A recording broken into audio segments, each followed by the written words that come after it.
The measure of a man is not what he takes, but what he gives. That is what he told her on their wedding night. This enormous scar-faced rancher sitting on the edge of the bed, making himself small for the first time in his life. She had married one man before. That man had taught her what marriage was not. This man, Silas Callahan, was about to teach her what it could be. But first she had to survive the three brothers, the burning barn, and the enemy who wanted everything they had built reduced to ash. It all started with a stagecoach, a bundle of letters, and a lie. She stepped off the stagecoach into nothing.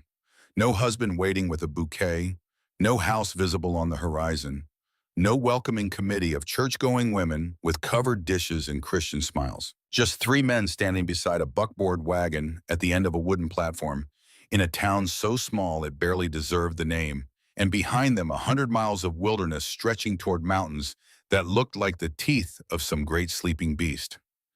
The letter had promised one man, one home, one new beginning. The letter had not mentioned three.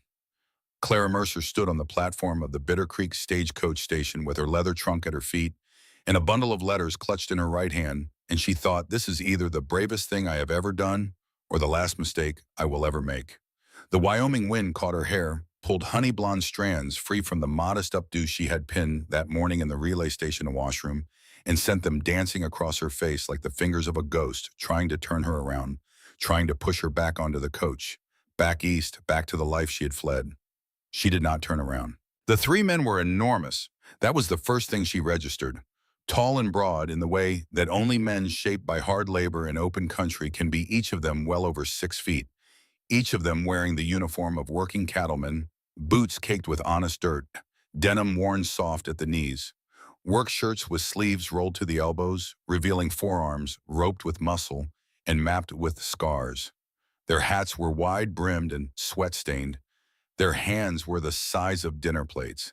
They looked like they had been carved from the same stone as the mountains behind them. And not one of them was smiling. Before we go on, if you are new here, hit subscribe. I share new frontier stories every week. And drop a comment telling me where you are listening from tonight. I always love hearing from you. Now, let us go back. Let us go back 2 months before Clara Mercer stepped off that stagecoach, back to the city she was running from, back to the life that had brought her to this wooden platform at the edge of the known world. Because to understand what happened in the Wyoming Territory in the autumn of 1878, you first have to understand what happened in Philadelphia. And what happened in Philadelphia started with a man named Arthur Mercer and a wedding night that taught Clara everything she needed to know about the kind of marriage she never wanted again. Clara was 24 years old, the daughter of Benjamin Ashford, a bookbinder in Boston who could make a leather cover sing with gold leaf lettering and who read Shakespeare aloud to his daughter every evening by lamplight until the consumption took him when she was 19. Her mother had gone 2 years before that. Same disease, same slow drowning in a room that smelled of camphor and grief. At 19, Clara found herself alone in the world with no family, no money, and no prospects beyond the ones that a young woman without connections could scrape together in a city that did not care whether she lived or died. She had her father's literacy. She had her mother's sewing skill. And she had a stubborn refusal to simply lie down and let the world roll over her that she had inherited from both of them in equal measure. She found work as a seamstress in a garment factory on the south side of Philadelphia. 14 hours a day, 6 days a week.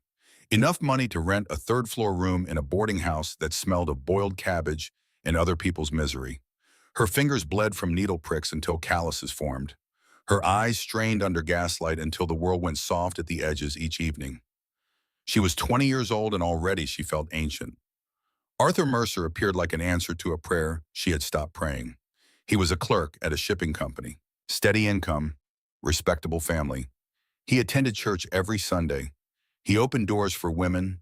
He said please and thank you and spoke in a voice that never rose above the volume of polite conversation. He courted Clara with the proper formality of a man who understood social expectations, who brought flowers and walked on the street side of the sidewalk and asked permission before taking her arm. Clara married him because he seemed safe, because after 2 years of needle pricks and gaslight and cabbage smell, safe sounded like paradise. She learned on her wedding night that she had confused politeness with decency, that a man who opens doors for women in public can close them in private with a very different intention. Arthur Mercer was a man who believed a wife was property, who took what he wanted without asking because asking implied that the answer might be no, and Arthur did not believe in no. Not from a wife, not from something he owned. Clara learned in that single night that the marriage bed was a place of endurance, that a wife's duty was submission, that whatever pleasure might exist in the union of two people was not meant for her. She learned to lie still. She learned to be silent. She learned to stare at the ceiling and count the cracks in the plaster and wait for it to be over. 14 months. That was how long the marriage lasted before Arthur died of typhoid fever. Clara stood at his graveside in the rain and felt nothing but relief. Relief so overwhelming that it frightened her. And then guilt for the relief thick and suffocating, because what kind of woman feels grateful when her husband dies?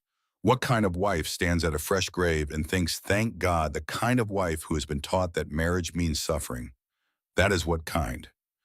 2 more years in the factory, 2 more years of needles and gaslight and the slow erosion of youth and hope. 23, 24. The years ticking by like seconds on a clock and was running out of spring. Clara watched other women her age marry, have children, build lives while she sewed shirts for strangers and ate bread and cheese alone in her third-floor room, and tried not to think about the future because the future held nothing she wanted to look at. And then one Sunday morning, folded inside the Philadelphia Inquirer, between an advertisement for Dr. Barton's restorative tonic and a notice about unclaimed freight at the rail yard, she found it. Wives wanted for respectable gentlemen of the Western Territories. Apply to Mrs. Adelaide Crabtree's Matrimonial Bureau, 14 Chestnut Street. Clara cut the advertisement out with her sewing scissors. She held it in her hand, this small rectangle of newsprint, and thought, this is either the door out or the cliff edge. She could not tell which. She went to 14 Chestnut Street anyway. Mrs. Adelaide Crabtree was a practical woman with sharp eyes behind silver-rimmed spectacles who looked Clara over from bonnet to boot and said, you are literate, you are healthy, you have no tale of scandal dragging behind you. I have a match for you. The match was E. Callahan. Cattle ranch in the Bighorn Mountains, Wyoming Territory. They exchanged letters for 4 months. Each letter took 3 weeks to arrive, and the distance between Philadelphia and Wyoming was measured not just in miles, but in worlds. The handwriting was careful, almost labored. The writing of a man more comfortable with a branding iron than a pen. But there was something in those letters that pulled at Clara like a hook set deep in the soft tissue of hope. A quiet sincerity, an honesty about loneliness that most men would never admit. A description of the land that made it sound like a place where the past could not follow, where a person could become someone new, where the sky was so wide that there was room in it for starting over. I will not pretend to be more than I am, the first letter had read. I am a cattleman, I work hard, I have little that is soft or fine, but I have land and a home and the will to make a good life, and I am looking for a woman brave enough to share it with me. Brave enough, those 2 words had lived inside Clara's chest for 4 months, glowing like embers. Brave enough, as if the kind of woman he was looking for was not a decoration or a servant or a body to warm his bed, but a partner. Someone with courage, someone who could meet the hardness of the frontier and not break. Clara read the letters on the stagecoach during the last leg of the journey to Bitter Creek, though she had memorized every word. And now, looking back at them with the 3 enormous men standing 30 feet away, she realized something she had missed before. The letters had 3 voices. The passages about the land were vivid, almost poetic, written by someone who loved the country with an instinct that went deeper than thought. The passages about the life that could be built were thoughtful, philosophical, the words of someone who considered the meaning of things carefully before committing them to paper. And the passages about wanting a wife, about loneliness, about the rough and honest desire for companionship, those were the real voice of E. Callahan, whoever E. Callahan turned out to be. 3 voices, 3 men, 1 letter. She should have seen it. The largest of the 3 stepped forward. She could tell he was the eldest by the authority in his posture, by the weight of command across his shoulders, by the way the other 2 stood half a step behind him without seeming to think about it. He removed his hat, dark chestnut brown hair, eyes the color of whiskey held up to firelight, a face that looked as if it had forgotten how to smile, all sharp angles and weathered planes, and a scar cutting across his left eyebrow that gave him the look of a man who had survived something that should have killed him. Miss Mercer. His voice was low, careful, measured, like the sound of oak striking oak. I am Silas Callahan. Clara nodded, tried to process why there were three men when the letters came from one. Mr. Callahan. The second man stepped forward, auburn red hair catching the afternoon sun, hazel eyes with a spark of humor that seemed permanently lit, a grin that came easily, naturally accompanied by a dimple in his right cheek that looked specifically designed to make women lose their train of thought. Boone Callahan, ma'am, the handsome brother. He winked. Clara did not know whether to laugh or run. The third was the youngest. She could see it in his face, which still held a softness that the other two had lost to weather and years. Dark blonde hair bleached lighter by the sun, amber eyes that held a gentle, thoughtful quality his brothers lacked. Caleb Callahan, ma'am, welcome to Bitter Creek. His voice was quieter than his brother's, and there was something in his expression that looked almost like an apology. Clara looked from one to the other to the other. Three brothers. E. Callahan. Which E. Callahan wrote the letters? Which one was she supposed to marry? And why in God's name did nobody mention that there were three of them? Silas cleared his throat. Clara could see that he was uncomfortable, that whatever he was about to say cost him something. Men like this, she had begun to understand, men built of granite and silence paid a high price for every word that required vulnerability. Miss Mercer, I owe you an explanation. The letters were written by me. The E was wrong and the bureau records should have been S for Silas. But the truth is my brothers helped. Boone wrote the parts about the land because he has a way with words that I do not. Caleb wrote the parts about the life we could build because he thinks about such things more deeply than I do. And I wrote the parts about wanting a wife and a partner because that part is true and it is my responsibility as the eldest. He paused, watching her face the way a man watches the sky for weather, reading her the way he probably read the land, looking for signs of what was coming. The truth, Miss Mercer, is that we are three brothers who run this ranch together. Our parents are dead. We have no other family. We need someone willing to be part of what we have built. The letter should have explained this. I should have been more honest. He looked her in the eye, straight and unflinching. And if you feel deceived, I will pay your return passage to Philadelphia today. No questions asked. Clara stood on that wooden platform with the Wyoming wind pulling at her dress and the Wyoming sun burning down on her head, and the entirety of her life reduced to a single decision that had to be made right now, right here in front of three strangers and an audience of townspeople watching from doorways and windows, with the eager attention of people for whom a stagecoach arrival was the most exciting event of the month. She thought about Philadelphia, about the factory, about 14 hours and 6 days and needle pricks and gaslight and the slow death of everything she had once dreamed of becoming. She thought about Arthur, about politeness that masked cruelty, about a proper courtship that led to a bedroom where proper had no meaning at all. And she thought about these three men, these three enormous, rough, sun-weathered, scar-handed men who had lied to her about their number, but had not, she realized, lied about anything else. Not about the work, not about the loneliness, not about wanting someone brave enough. Three brothers, she said. Her voice was steadier than she felt. Yes, ma'am, Silas said. And one bride. Yes, ma'am. There was color beneath his tan, discomfort that made him look almost human beneath all that granite. Clara picked up her trunk. Then you had better show me this ranch of yours, Mr. Callahan, all three of you. Before I decide anything, I want to see what I am deciding about. Boone grinned like sunrise.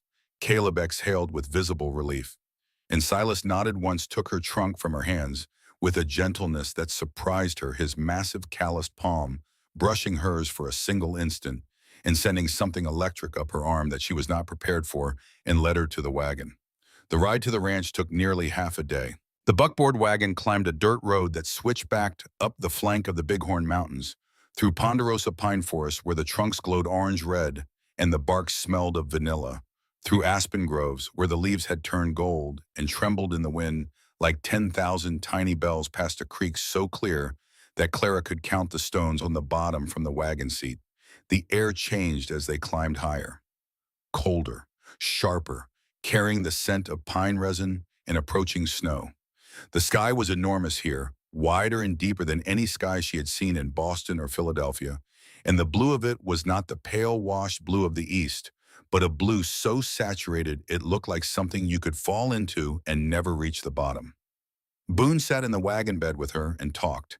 He was the kind of man who could not bear silence, who filled every empty space with stories and observations and commentary that ranged from genuinely informative to deliberately absurd. He pointed out every species of tree they passed. He identified animal tracks in the soft earth beside the road. He named the mountain peaks visible on the horizon with the casual familiarity of a man who had grown up using them for landmarks, the way city people use street signs. Winter here, Boone said, and his voice went serious in a way that surprised her, is not like anything you have known in Philadelphia. Snow up to a horse's belly, cold enough to freeze water in a cup before you finish drinking it. There are weeks when you will not see a soul besides the three of us and the cattle.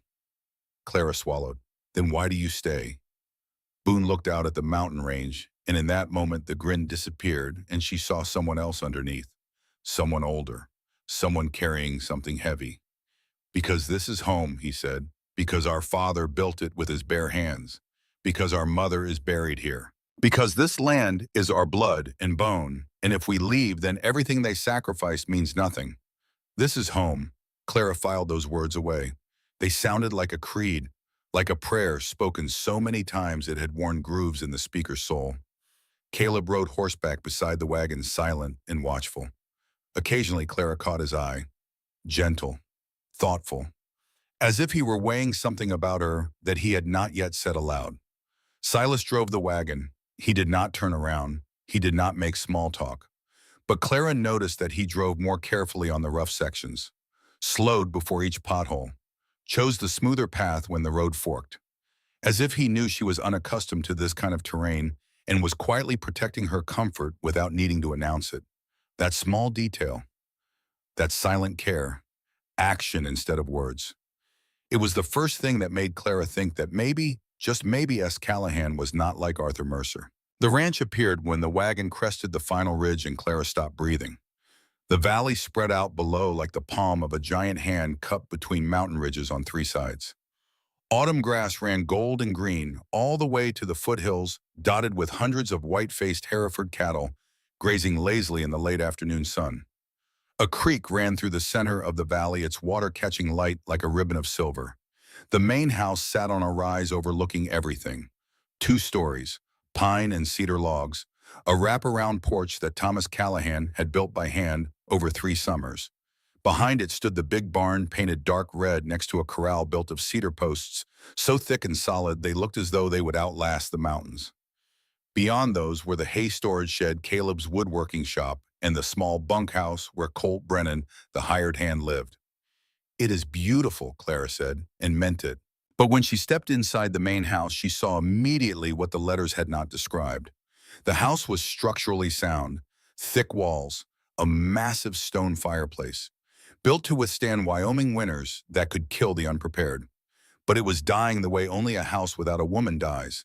Curtains hanging crooked, floors that needed scrubbing, a kitchen bearing evidence of meals cooked with far more determination than skill, a cast-iron skillet with a fossilized layer of char that no one had bothered to scrape, flour spilled on the counter that no one had wiped, the smell of smoke and leather and horse grease and absence, the smell of a house that once had a woman in it and no longer did. 3 bedrooms upstairs, 1 for each brother, and a 4th, the smallest, at the end of the hall, hastily prepared for her. Clean sheets on the bed, and on the nightstand a tin cup holding wildflowers. Wildflowers. Someone among the 3 brothers had gone out into the meadow and picked wildflowers and placed them in her room. Clara did not know who. The gesture was small. The gesture tightened her throat in a way she was not prepared for because Arthur had never picked flowers. Arthur had never thought of the small things that no one asked for. No one asked for them. That was what made them matter. That evening after a dinner Clara cooked from whatever she could find in the kitchen. She stood on the porch with Silas while Boone washed dishes and Caleb checked the livestock. The night sky over Wyoming was so thick with stars that the darkness between them seemed like the exception rather than the rule. The Milky Way was a white brushstroke across the black, clear and close, as though someone had spilled lamp oil across heaven and set it alight. "Mr. Callahan," Clara said, "I need to understand the arrangement you are proposing. Your letter spoke of marriage. Marriage to whom? To me, Silas said. I am the eldest. It is my responsibility. Boone and Caleb would be your brothers, your family, your partners on this ranch. But the marriage would be between you and me. And what does marriage mean to you, Mr. Callahan? The question seemed to catch him off guard. He was quiet for a long time, his whiskey-colored eyes studying her face with an intensity that made her feel simultaneously exposed and seen. It means partnership, he said finally. Two people building something together, working together, sharing the weight.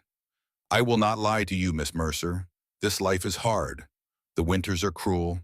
The work never ends. And there are men in this territory who would take this land from us if they could. But it is a good life, an honest life, and I will do my best to make you happy in it. An honest life. Clara noticed what he did not say. He did not mention love. He did not mention the duties of the marriage bed. He did not make promises about tenderness or passion, or any of the things that dime novels dangled and real life rarely delivered. He offered work honesty and effort, and somehow that was more reassuring than any flowery declaration could have been. I will stay for 1 month, Clara said. 1 month to learn this life, to know you and your brothers, to decide whether this is a future I can accept. At the end of that month, if I wish to leave, you will honor your promise and pay my return passage. Silas extended his hand. 1 month, fair terms. She took it. The grip was firm but careful, the handshake of a man conscious of his own strength and restraining it as a matter of principle. His palm was rough with calluses, warm from the sun, and the contact lasted only a moment, but left an impression on her skin that she felt for hours afterward. The first week on the Callahan Ranch was an education in survival. Clara learned the rhythms. Up before dawn, when the sky was still bruised purple and breath turned to fog in front of her face. Silas was already awake at 4 coffee made on the iron stove, splitting wood by the time the sky showed its first gray. The sound of his axe was steady, powerful, rhythmic as a heartbeat. It was the first thing Clara heard each morning, even before the rooster. She learned that Boone was the horse master. He had a gift, something born in him, the ability to gentle even the wildest Mustang with nothing but his voice and his patience. Clara stood at the corral fence and watched him walk into a pen of unbroken horses, hands empty, voice murmuring continuously. Not words exactly, just sounds, soft, steady like a creek flowing over smooth stones. He would murmur until the wildest horse in the pen lowered its head and let him place his hand on its muzzle. It was magic. There was no other word for it. She learned that Caleb was the builder, the fixer, the unaccredited architect of the ranch. He repaired fences by shaping new posts from fresh cedar cutting, mortise joints precise to the fraction of an inch without measuring. He built shelves, made tables, and in the evenings, when ranch work was done, he sat on the porch with a small knife and a piece of maple wood, his hands moving as if they had a will of their own, and gradually from the shapeless block emerged a horse, a hawk, a flower. Each cut precise and beautiful enough to stop Clara's breath. She learned the dynamics between the 3 brothers. Silas led, and his leadership was unquestioned. Not because he demanded obedience, but because his judgment had proven reliable through years of crisis and decision. Boone challenged, pushed back, argued. Sometimes for good reason, sometimes because argument was simply his nature. And Silas allowed this because he knew that Boone's perspective often caught what his own missed. Caleb observed, spoke rarely, but when he spoke, his words carried the weight of careful thought, and he served as the mediating force when Silas's severity collided with Boone's recklessness. They were a family in the deepest sense, bound together by blood and loss and shared labor, and a love they expressed through action rather than language. And they had made room for her in this family with a speed and sincerity that was both touching and terrifying. Clara took over the domestic life of the ranch with a competence that surprised even herself. Her seamstress skills became mending and quilting. Her factory discipline became an organized kitchen, regular meals, a clean house. She learned to cook for men who ate like they were fueling engines. Venison roast, bean stew thick enough to hold a spoon upright, baking powder biscuits that rose properly in the altitude, black coffee strong enough to strip paint. The brothers noticed.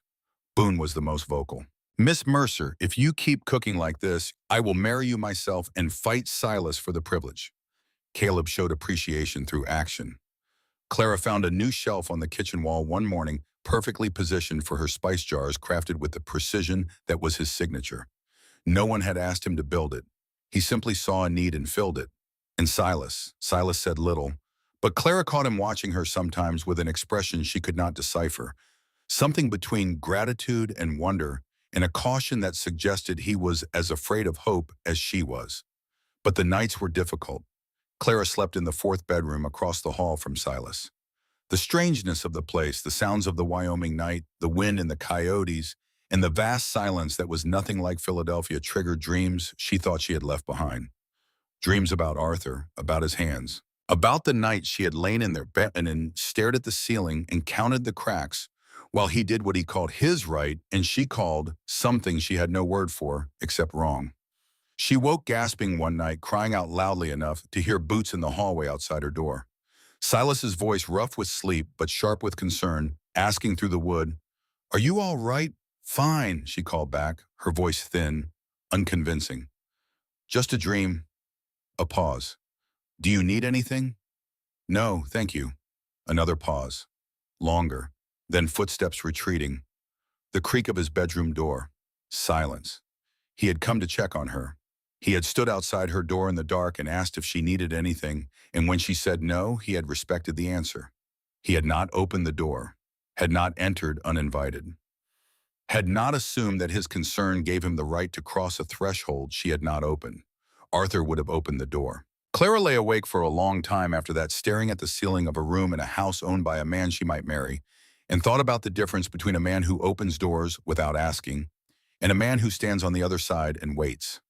But what she did not know, what none of them knew yet, was that the man who had written those letters carried a weight far heavier than a ranch on his shoulders. And when it finally broke him open, she would be the only one close enough to see.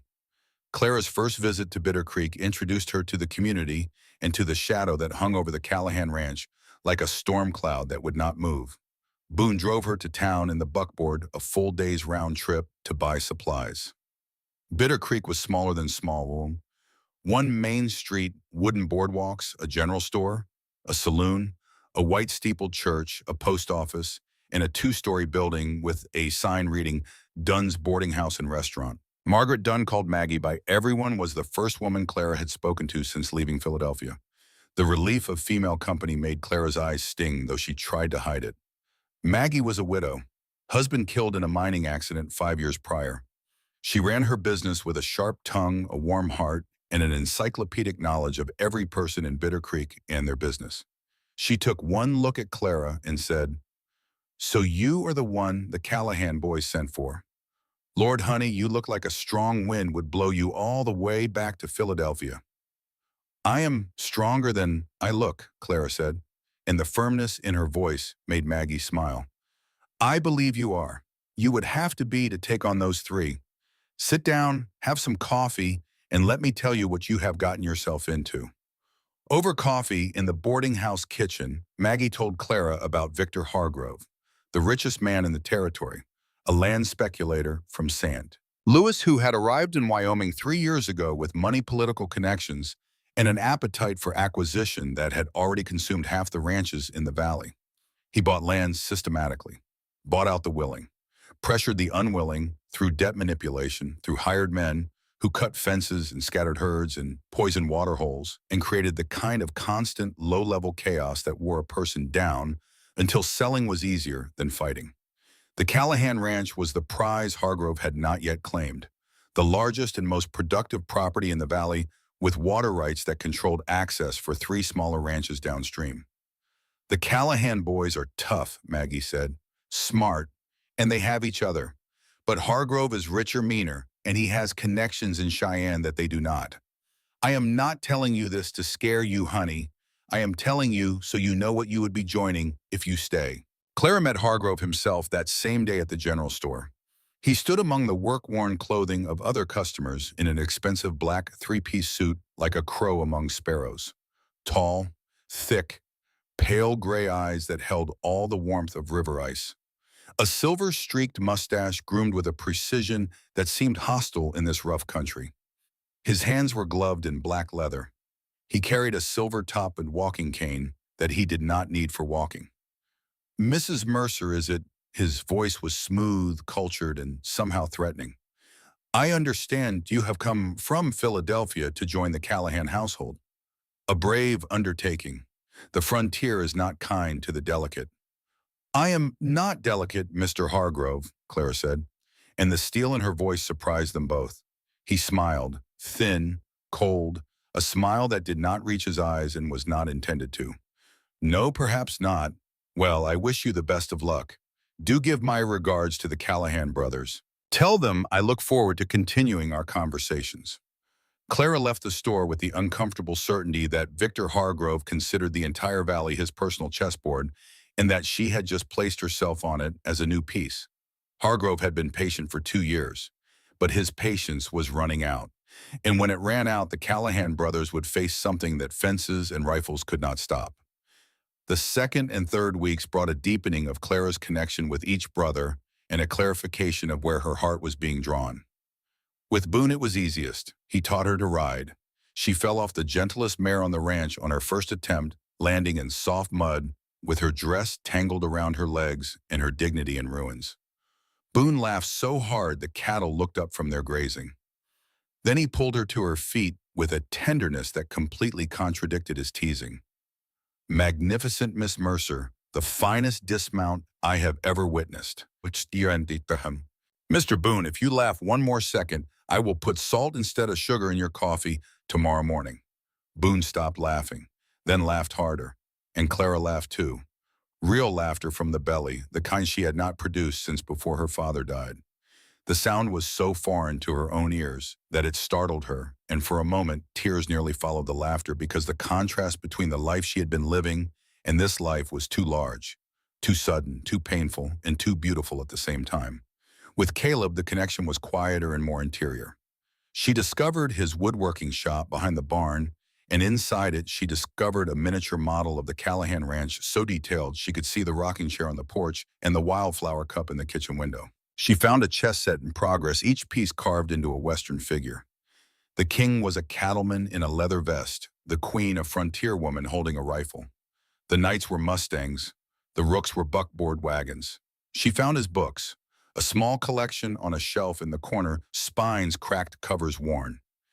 Emerson, Thoreau, Whitman, A History of the Napoleonic Wars, all ordered from a catalog in Chicago that took 3 months to deliver. My mother taught me to read, Caleb said when she asked. The rest I taught myself. They talked about books, about ideas, about the world beyond the mountains. Clara found in Caleb the thing she had lost when her father died. A kindred spirit, someone who thought deeply about life even while living it with calloused hands. With Silas, the relationship was the most complicated and the most charged with something neither of them had the words for yet. He was not easy like Boone or accessible like Caleb. He was guarded, controlled a man who had armored himself against vulnerability with duty and work and the deliberate suppression of everything he needed. He did not tell stories. He did not share philosophies.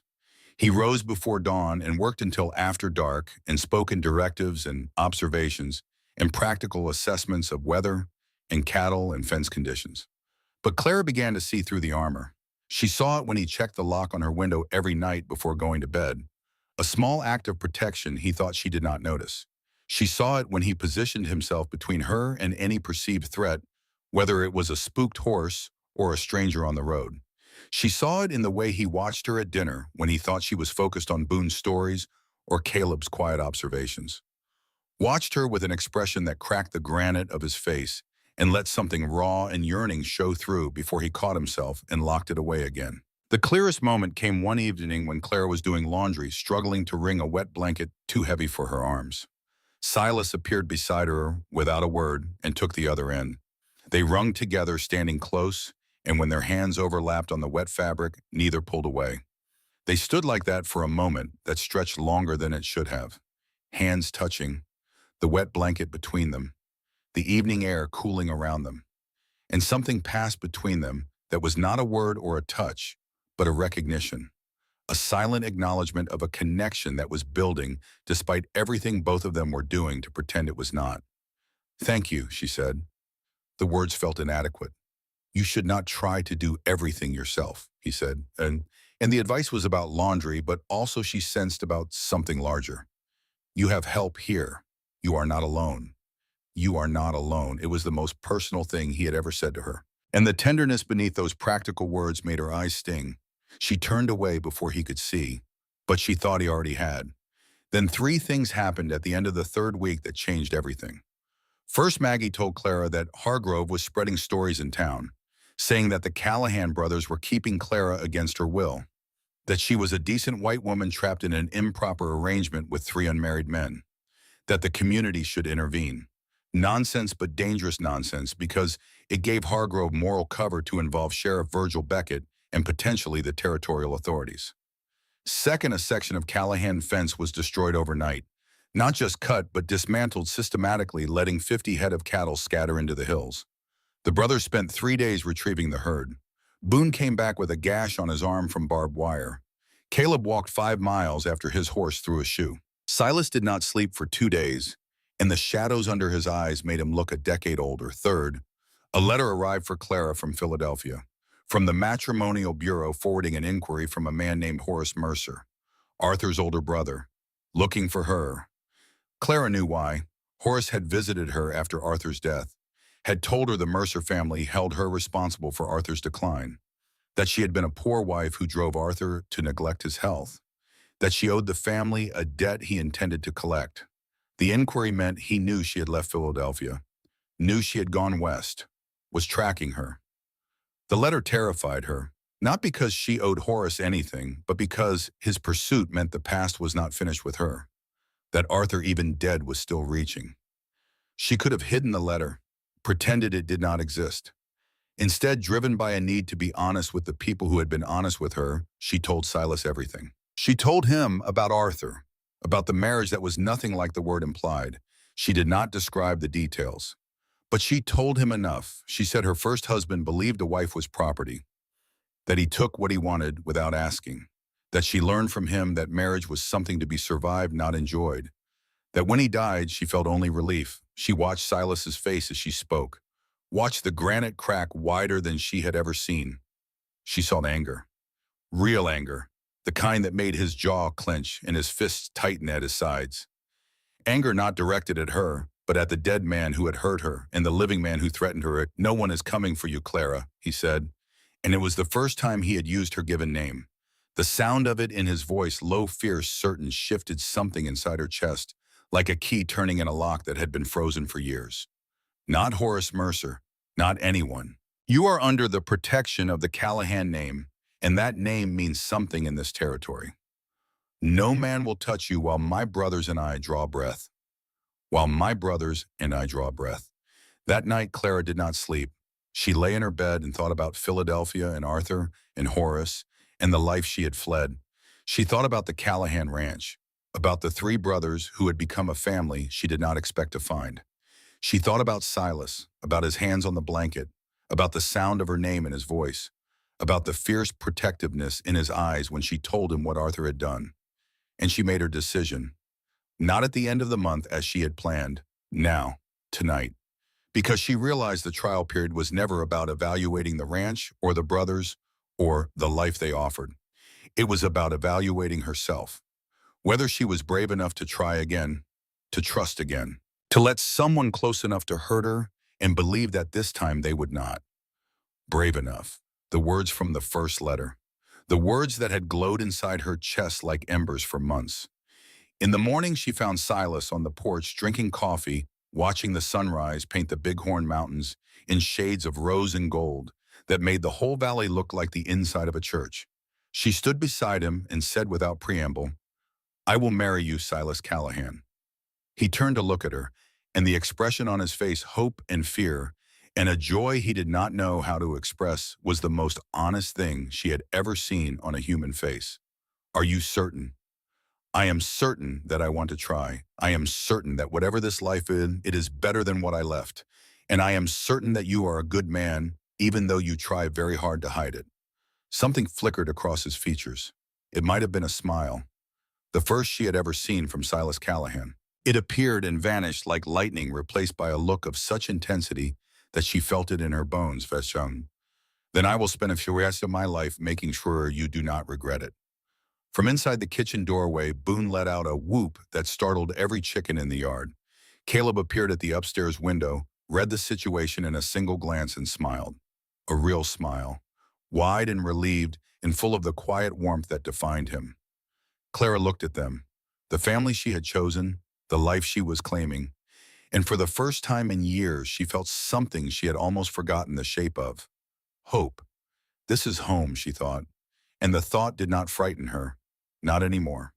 The wedding was held on a Tuesday in October in the small, white, steepled church in Bitter Creek, with the Bighorn Mountains watching through the windows like witnesses who had seen 1,000 ceremonies and would see 1,000 more and would remember none of them as clearly as this one. Reverend Josiah Whitmore stood at the altar with his Bible open in hands that had baptized babies, buried minors, and married couples in this territory since before the Callahan brothers were born. He was 56 years old with white hair and kind eyes and the quiet moral authority of a man who had chosen to build his life in a hard place and had never wavered from that choice. He looked at the couple before him and saw what everyone in the church saw: a woman too small and a man too large, and something between them that was either the beginning of a great love or a spectacular disaster. Clara wore a dress she had sewn herself, cream-colored cotton with lace she had tatted during evenings on the porch while the brothers sat around her in the darkness like three stone sentinels. It was not extravagant, but it was made with the care of a woman who wanted this day to mean something, who had put every stitch in place with the deliberate attention of someone building a door she intended to walk through and never come back.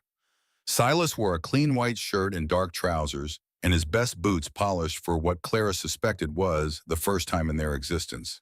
He stood at the altar looking like a man facing a firing squad who had been told the guns were actually musical instruments. Terrified, trying desperately to appear calm, failing at it in a way that was, Clara realized with a small shock, endearing. She had never thought of Silas Callahan as endearing before. Formidable. Formidable, yes. Imposing, certainly. But endearing was new, and it softened something inside her that she had not known was still hard. Boone stood as witness, uncharacteristically solemn, his auburn hair combed for the occasion, and his boots cleaned, and his usual grin replaced by an expression of genuine gravity that made him look for the first time like the man he would become, rather than the boy he was still partly refusing to stop being. Caleb sat in the front pew with a carved wooden box on his lap, his gift to Clara. She did not know what was inside, but she had seen his hands working on something in the shop for 2 weeks, and whatever it was, he had put his whole quiet heart into making it. The church was full. Bitter Creek had turned out to witness the mail order bride marry the eldest Callahan. Some had come from genuine goodwill, some from curiosity, and some, Clara noticed, wore expressions carefully arranged to show nothing at all the faces of people whose allegiance belonged to Victor Hargrove rather than to the family standing at the altar. The town was divided, and her marriage was a public declaration of which side she had chosen. The vows were simple, the words were old. Clara spoke them with a voice that trembled only once on the word forever, because forever was a long time, and she had learned from Arthur Mercer that promises made at altars did not always survive the walk to the front door. But she spoke them, and Silas spoke them back, his deep voice rough with emotion. He was clearly unaccustomed to feeling in public. And when Reverend Whitmore pronounced them man and wife, something shifted in the room that everyone felt like the barometric drop before a storm, except that this pressure change carried not thunder, but possibility. They walked out of the church into Wyoming sunlight as husband and wife, and found a note pinned to the seat of their wagon. Silas read it, his jaw tightened. He folded it and put it in his pocket without showing Clara. But she saw the shadow cross his face, saw the protective tension return to his shoulders like armor being buckled back into place. She did not ask what the note said. She did not need to. The handwriting she glimpsed before he folded it was too elegant for a cattleman, too precise for a miner, too deliberate for anyone in Bitter Creek except one person. Hargrove. Even on her wedding day. The celebration at the ranch was warm and loud and genuine, in the way that frontier celebrations always are fueled by relief that life in a hard country had produced something worth celebrating. Neighbors came from ranches scattered across the valley, some riding 2 hours to attend.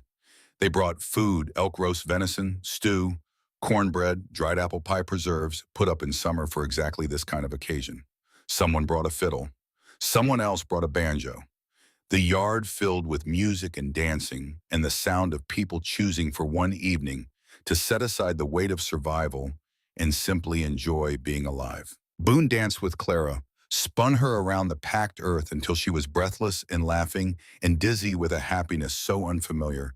It felt like wearing someone else's clothes. He danced the way he did everything with complete commitment and no regard for consequences. And by the end of the third song, Clara's feet hurt and her cheeks ached from smiling, and she could not remember the last time her body had felt so thoroughly used for joy instead of labor. Caleb presented his gift. The carved wooden box opened to reveal a chess set of such extraordinary craftsmanship that Clara's hands shook as she lifted the first piece. Each figure had been carved from a different wood. The kings and queens wore frontier clothing. The bishops were preachers with tiny Bibles. The knights were horses so detailed she could see the muscles in their necks. The pawns were cattle, each one slightly different, each one individual. Silas told me you mentioned in one of your letters that you play, Caleb said.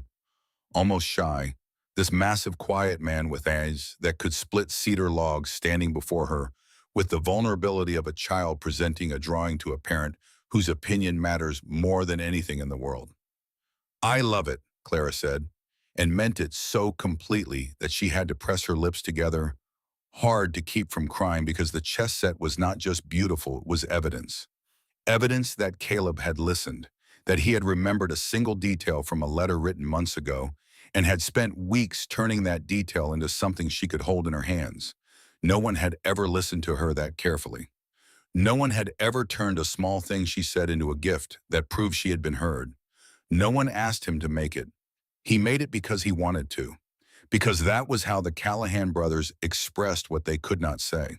And through all of it, through the dancing and the music and the gifts and the laughter, Silas watched her husband.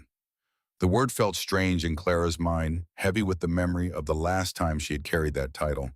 But Silas watched her not with possessiveness or impatience or the ticking clock expression of a man waiting for the guest to leave so he could collect what he was owed. He watched her with something that looked like awe, as if he could not quite believe she was real, that she had chosen this, that she had chosen him. The celebration wound down. The guests departed into the darkness, lanterns bobbing along the valley roads like fireflies heading home.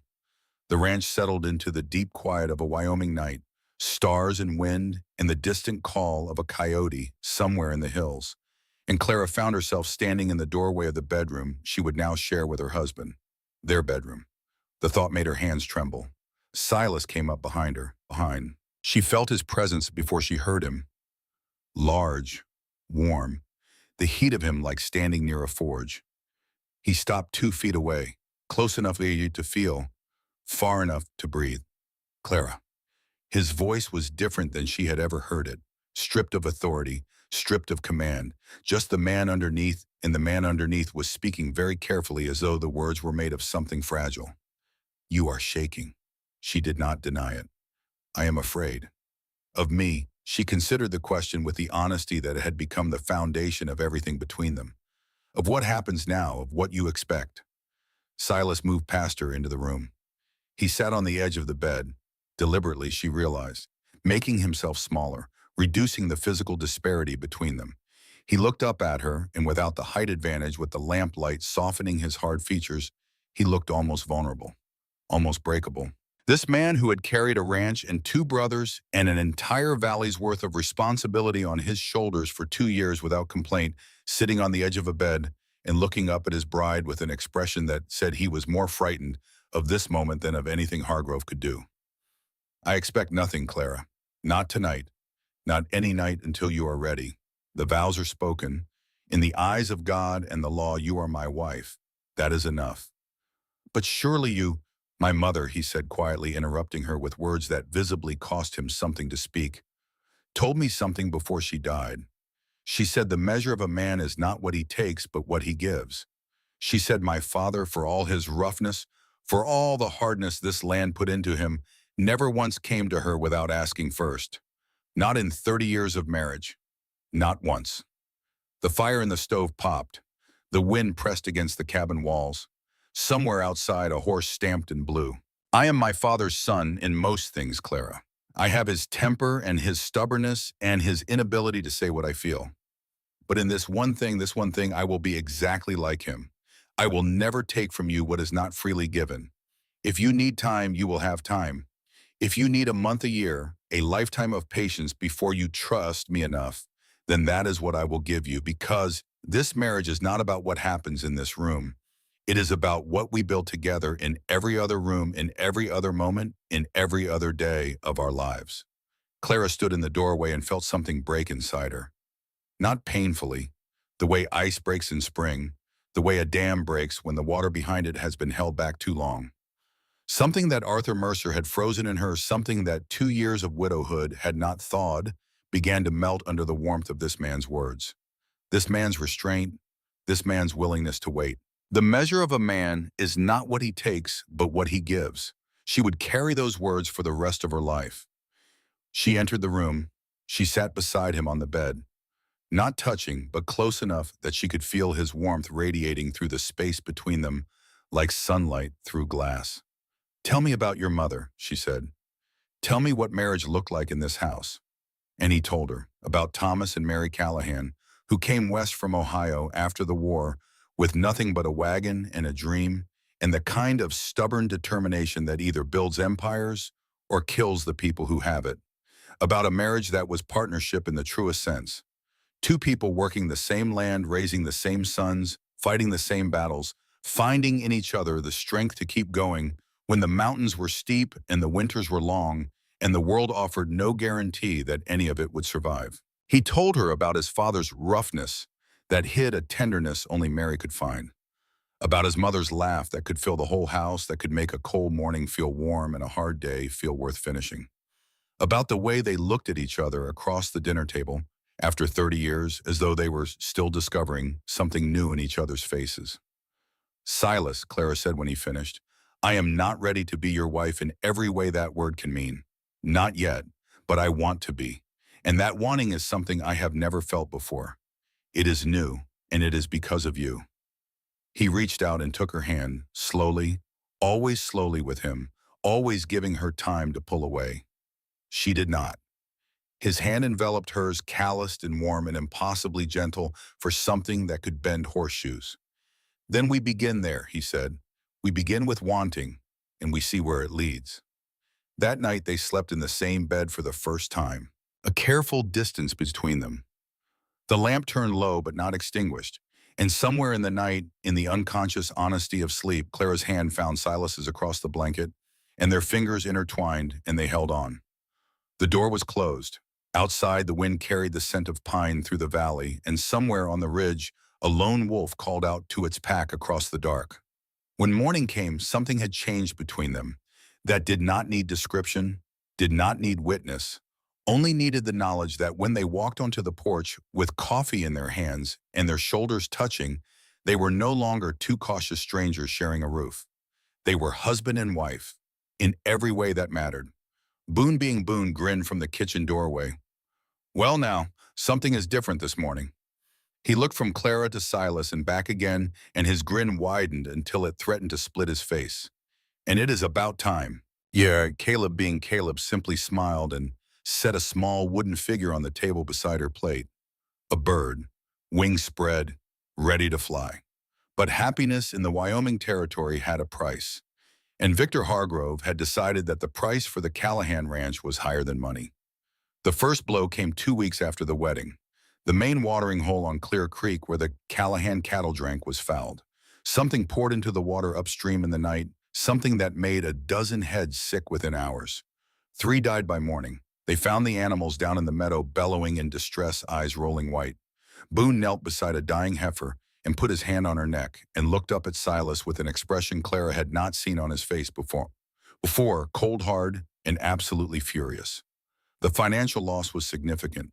3 prime breeding cows. But the message was worse. Someone had come onto Callahan land, had done this deliberately, and had gotten away clean. Silas rode the property boundary for 3 days, reading the ground, the way other men read newspapers, looking for boot prints, hoof marks, any sign of who had crossed onto their land and where they had come from. He came back each evening with nothing.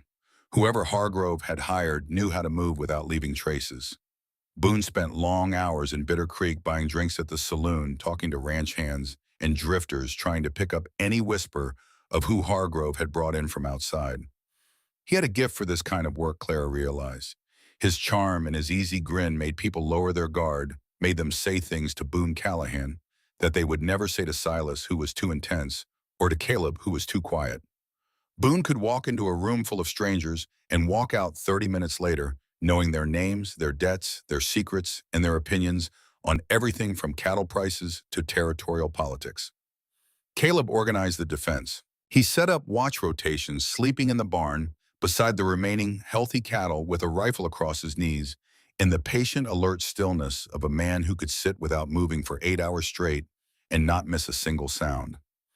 He mapped patrol routes across the property, walking the fence lines at dawn and dusk, marking weak points, reinforcing gates. Clara watched the three brothers stretch themselves thin and recognized the strategy. Hargrove was not trying to destroy the ranch in one strike.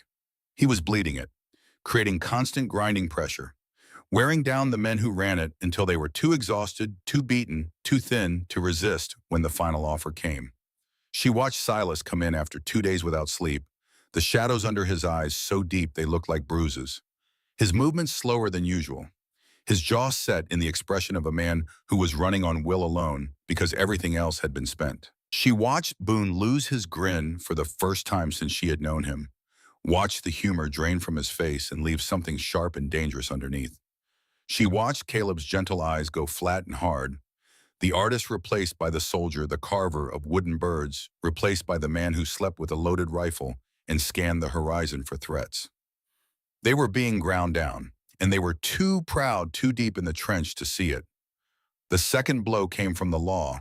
Sheriff Virgil Beckett rode out to the ranch with a legal document that Victor Hargrove had filed with the territorial court, a claim that the Callahan property boundaries were incorrectly surveyed, that a portion of the ranch, the portion with the best water access, actually belonged to the public domain and was available for claim.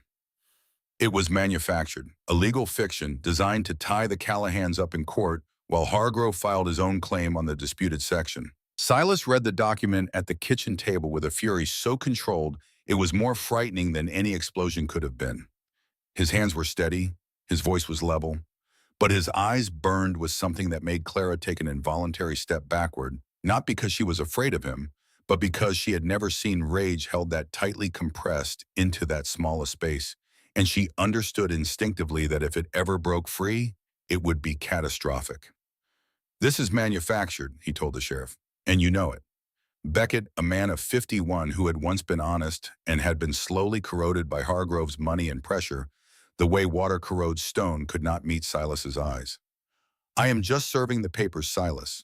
What the court decides is the court's business. And whose business is it that Hargrove poisoned our water, that his men cut our fences, that he has been terrorizing this family for 2 years?" Beckett shifted his weight from one foot to the other. "You got proof of that?" The silence was its own answer. They did not have proof. Hargrove was careful. Hargrove was always careful. Clara listened from the porch. And in that moment, standing in the autumn cold with her arms wrapped around herself and the mountains rising behind her like the walls of a fortress that was being breached, she made a decision that would change the trajectory of everything. She recognized what the brothers in their straightforward frontier way could not see. This was not a fight that could be won with fists or fences or rifles. This was a legal battle, a political battle, and it required weapons that the Callahans did not have. That evening, after the brothers had gone to bed, Clara sat at the kitchen table by lamplight and wrote 3 letters. The first was to a lawyer named Franklin Morse in Cheyenne, the territorial capital, asking about the legitimacy of Hargrove's boundary claim and the legal process for challenging it. She wrote clearly, precisely, with the organized mind of a woman who had learned to navigate bureaucracy in Philadelphia and understood that the law was not just a shield, but a sword, if you knew how to hold it. The second was to the editor of the Cheyenne newspaper, describing in careful, factual, unemotional language the pattern of harassment that the Callahan Ranch had experienced: the poisoned water, the cut fences, the legal manipulation. She named no names she could not support with evidence. She made no accusations she could not document. She simply laid out facts and let the pattern speak for itself. The third was to Mrs. Adelaide Crabtree at the Matrimonial Bureau in Philadelphia. Not for herself, for the Valley. Clara requested a list of women who might be willing to come west because she had realized that the most powerful weapon against Victor Hargrove was not a lawyer or a newspaper or a gun. It was community. It was filling this valley with families who had roots and stakes and reasons to stand together against a man who depended on isolation to maintain his power. She did not tell Silas about the letters. Not yet. She wanted results before she presented the plan. Wanted to prove that her contribution to this fight had value before asking her husband to trust her judgment in matters that extended beyond the kitchen and the garden. She sealed the letters with wax and tucked them into her apron pocket and went to bed beside her husband, who was already asleep, his breathing deep and slow, one arm stretched across the empty space between them, as if even in sleep he was reaching for her. She took his hand, held it against her chest, and thought, we will fight, but we will fight smart. We will fight together, and we will win. The weeks that followed brought the thing Clara had been waiting for without knowing she was waiting. The thing she had been afraid was impossible. The thing that Arthur Mercer had tried to kill, and that Silas Callahan, without knowing it, without trying, without doing anything except being exactly who he was, brought back to life. It happened in the barn. Late evening, a mare close to foaling. Silas was with the horse, speaking to her in a low, soothing voice, his hand on her neck, his whole body oriented toward the animal with the focused gentleness of a man who understood that strength was not the same as force. That power held in check was more effective than power unleashed. Clara stood at the stall door watching him and was struck by the contradiction that defined this man. The hands that could split fence posts with an axe were tracing circles on the mare's neck with the delicacy of a painter. The voice that gave commands all day was murmuring words of comfort so tender they sounded like lullabies. The body that carried the weight of a ranch and a family and a fight against a wealthy, ruthless enemy was bending itself around a frightened animal with the protective curve of a man who understood vulnerability because he carried so much of his own. He looked up, caught her watching, and whatever he saw in her face made him go still. They stared at each other across the stall. Lantern light turned everything gold. The hay, the wood, the air between them, and the distance that had been maintained so carefully for weeks, the respectful space that both of them had preserved out of caution and courtesy and fear began to collapse like a wall that had been leaning for too long and finally lost its battle with gravity. He stepped toward her. She did not step back. His hand came up to her face. Slowly, always slowly with Silas, always giving her time. His palm settled against her cheek, warm and rough, and his thumb traced the line of her cheekbone with a touch so gentle it barely qualified as contact, and Clara felt warmth cascading through her body that had nothing to do with the evening air and everything to do with this man, this moment, this quiet revolution happening inside her chest. Clara, he said, and her name and his voice sounded like a question and an answer given at the same time. She closed the remaining distance. She pressed her lips to his. The kiss was brief, a few heartbeats, chaste by any standard, but it carried the weight of everything they had been building. The trust earned through weeks of patience, the partnership forged through shared crisis, the slow, careful dismantling of walls that both of them had constructed from the wreckage of different wounds. When they separated, Silas looked as stunned as if she had struck him across the face. I wanted to do that, Clara said, and the words felt like a flag being planted on new ground. I wanted to know what it felt like to kiss someone because I chose to. Not because it was expected, not because it was owed, because I wanted to. And the word was barely a whisper, this enormous man, this granite fortress of duty and silence, whispering, and I would like to do it again, when you are ready. A sound escaped him that might have been a laugh, the first genuine laugh she had ever heard from Silas Callahan. It broke across his face like dawn breaking across the mountains, cracking the stone, flooding the valleys, transforming a landscape she had thought was permanent into something new and startling and beautiful. I have been ready, Clara. I have been ready since the moment you stepped off that stagecoach and told me Three brothers did not frighten you. Brave enough. She had been brave enough after all. They did not kiss again that night. They did not need to. The first kiss had opened a door, and they both understood that what lay beyond it was worth approaching slowly, with the patience and care that two damaged people owed each other when they were trying to build something whole from pieces. During these weeks, Clara's relationships with Boone and Caleb deepened in ways that completed the family she was becoming part of. She discovered Boone's wound on a ride along the western fence line. They were checking for damage riding side by side through tall autumn grass that whispered against their horses' bellies when Clara asked the question she had been holding back. "Why do you hide behind the jokes, Boone?" He was quiet for so long that she thought he would not answer. Boone Callahan quiet. It was like watching the sun refuse to rise. "There was a woman," he said finally, "in Cheyenne 2 years ago. Her name was Catherine. I thought she was the one. Turns out she was the one for someone richer." He smiled, but the smile was wrong. Crooked, missing the warmth that usually powered it. Man named Dalton, banker's son, soft hands, never worked a day in his life, but he had money and money beat everything I could offer. "Boone, I am the middle brother Clara. Silas leads, Caleb builds. What do? I talk, I charm, I make people laugh. That is my contribution to this family, and some days it does not feel like enough. Some days it feels like I am the one brother this ranch could lose and keep running." Clara pulled her horse to a stop. Boone stopped beside her. She looked at him with the directness she had learned was the only language the Callahan brothers understood. "You are not less Boone. You are different, and this family needs different. Silas provides the direction. Caleb provides the foundation. And you provide the glue. Without you, those two would work themselves to death in grim silence and never notice they had forgotten how to live. You are not the brother this ranch could lose. You are the brother it cannot survive without." Boone stared at her, and for once no joke came, no deflection, no charming grin, just a man hearing something he needed to hear, absorbing it the way dry ground absorbs rain, and letting it reach the place inside him that had been parched for longer than he would admit. "I am glad Silas married you, Clara," he said, and his voice was rough in a way that had nothing to do with trail dust. "Stronger together than apart." That was what the Callahans were learning. That was what Clara was teaching them, not through lectures or lessons, but through the simple act of seeing each of them clearly and reflecting back what she saw. With Caleb, the deepening took the form of conspiracy. Clara had discovered his secret.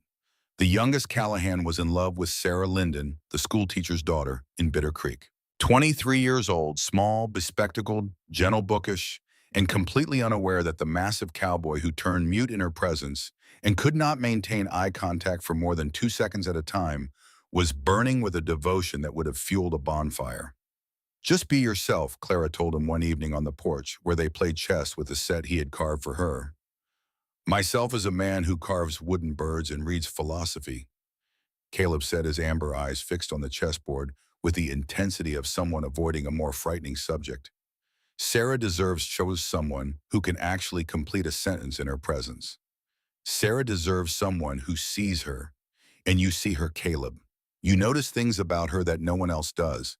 You told me last week that she always touches the spine of a book before she opens it like she is greeting it, that she hums when she writes on the chalkboard, that she smiles differently at children who are struggling than at children who are succeeding because she saves her gentlest expression for the ones who need it most.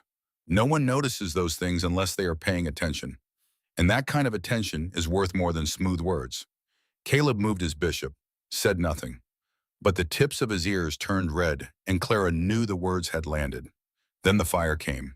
It happened on a night when Boone was in Bitter Creek buying supplies and Caleb was at the northern boundary checking fence. Clara and Silas were on the porch, sitting in the rocking chairs that Thomas Callahan had built 20 years ago, drinking coffee in the comfortable silence that had become their shared language. The silence that said more than conversation ever could. The silence of two people who no longer needed to fill the space between them because the space itself had become something warm and inhabited and good.